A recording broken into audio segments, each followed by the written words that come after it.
गंजा व्यक्ति और मक्खी की कहानी। गर्मी के दिन की बात है। दोपहर के समय एक गंजा व्यक्ति कहीं से पैदल चला आ रहा था।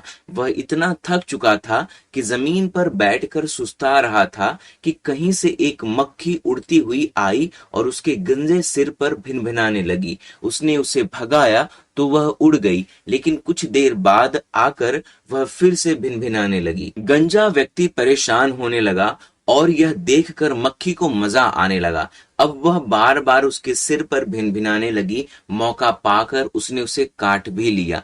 मक्खी की इस हरकत से गंजा व्यक्ति तंग आ गया और उसे मारने के लिए जोर से पंजा मारा। मक्खी उड़ गई और वह पंजा उसने अपने ही सिर पर मार लिया। कुछ देर बाद मक्खी फिर से आ गई और काटने लगी। इस बार फिर से गंजे व्यक्ति ने उसे पंजा मारा, लेकिन वह फिर से उड़ गई और उसने पंजे का वार अपने ही सिर पर मार लिया। गंजा व्यक्ति समझ गया कि इस दुष्ट छोटी सी मक्खी पर वह जितना ध्यान देगा वह उसे उतना ही परेशान करेगी। इसलिए अगली बार जब वह आई तो उसने उसे उड़ाने या भगाने का कोई प्रयास नहीं किया। जब मक्खी ने देखा कि गंजा व्यक्ति उस पर कोई ध्यान नहीं दे रहा है तो वह खुद ही उड़कर किसी और को सताने चली गई। दोस्तों, इस कहानी से हमें क्या सीख मिली कि हम दुष्ट तुच्छ शत्रु पर ध्यान देकर अपना खुद का नुकसान करते हैं। हमें हमेशा अपने काम पर ध्यान देना चाहिए,